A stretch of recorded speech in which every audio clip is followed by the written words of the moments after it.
On the way back from Lewis's funeral, my mom told me to start packing.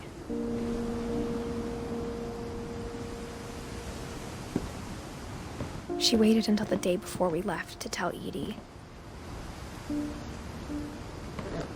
I'm not sure if she wanted to make it easier or harder.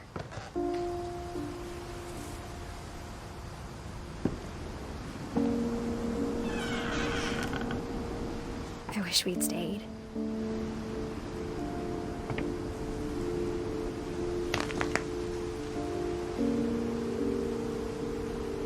But I understand why we left.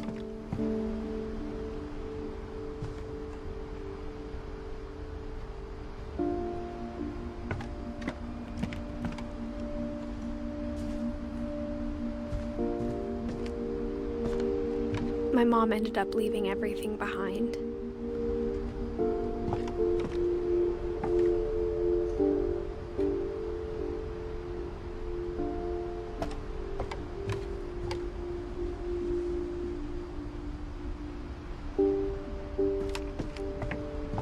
What happened that night had been coming for a long time. Maybe it should have come sooner.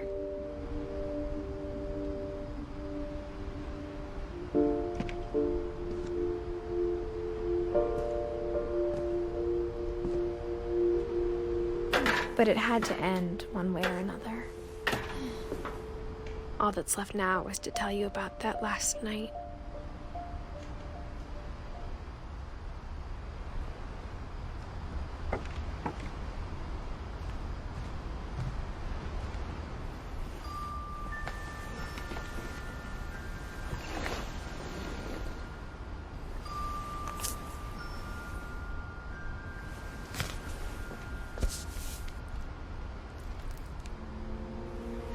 That whole last day, Edie just watched us pack and didn't say a word. Until supper, when she raised her glass and said, "To our final night together, and all our final nights apart." Grandma, you know what I said about alcohol.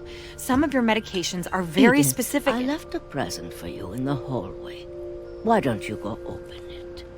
The grown-ups have to argue now. I'm sorry, you're right. We're all leaving tomorrow. Let's just enjoy our last... I'm not leaving. Edith, you're excused.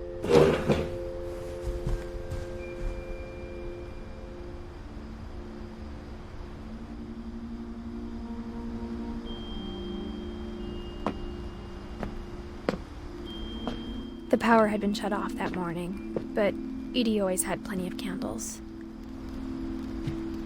When my mom sealed the library, I don't think she knew about the other entrance. Or that Edie had a key to it.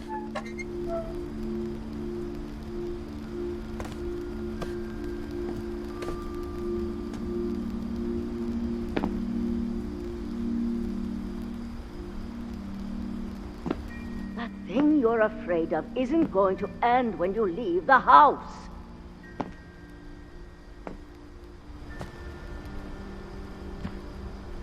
Edith has a right to know these stories. My children are dead because of your stories. I think it's best if Edith and I leave tonight.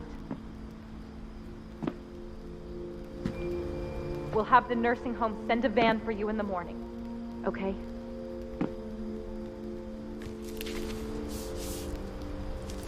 Dear Edith, there's so many stories I wish I could tell you, but there's only time for one.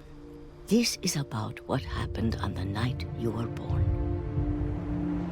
That night, the tide went way, way out.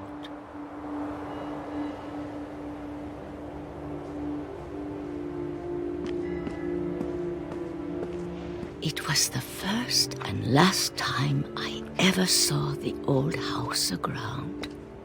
There'd been an earthquake out in the middle of the ocean. They called it the lowest tide in 1,000 years.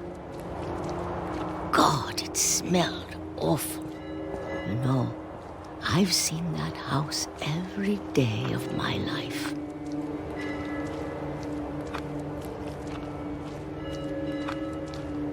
But I never thought I'd go back to it. When the fog rolled in, I lost my way.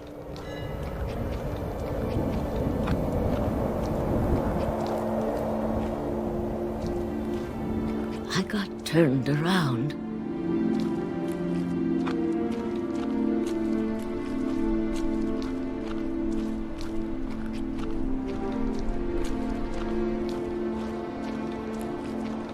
For a while, I wandered.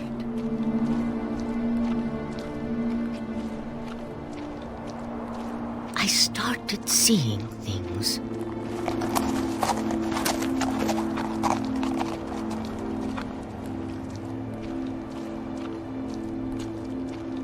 Things I'd forgotten had ever existed.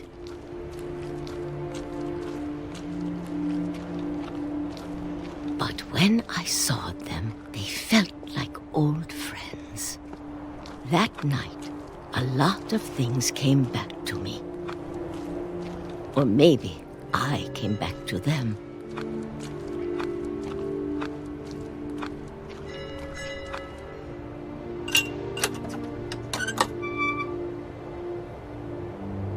Things I can't explain, but that I need you to try and... Edith, what are you doing in here?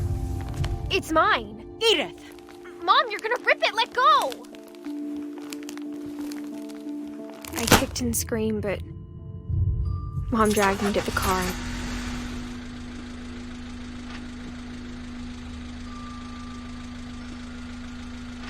I never saw Great-Grandma Edie again. The next morning, the band came to pick her up, but she was already gone. After that, we moved around a lot.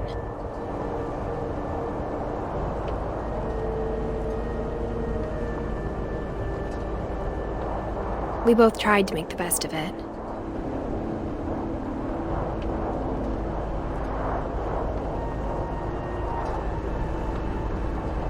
A few years went by.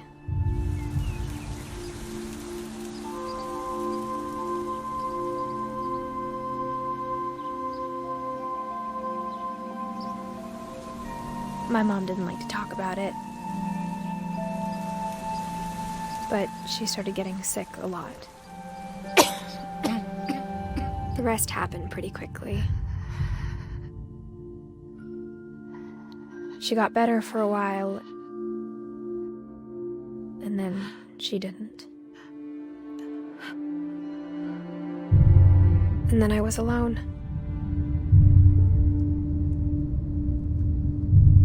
The last Finch left alive.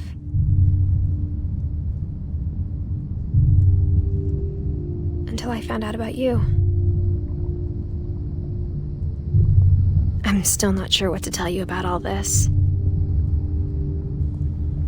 If we lived forever, maybe we'd have time to understand things. But as it is, I think the best we can do is try to open our eyes. And appreciate how strange and brief all of this is.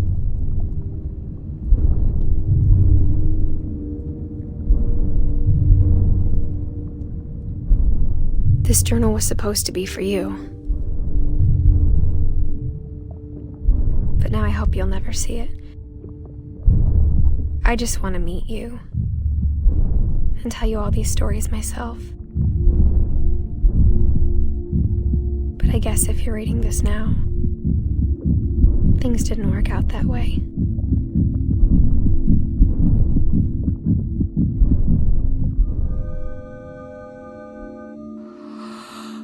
This is where your story begins. I'm sorry I won't be there to see it. It's a lot to ask, but I don't want you to be sad that I'm gone. I want you to be amazed that any of us ever had a chance to be here at all. Good luck.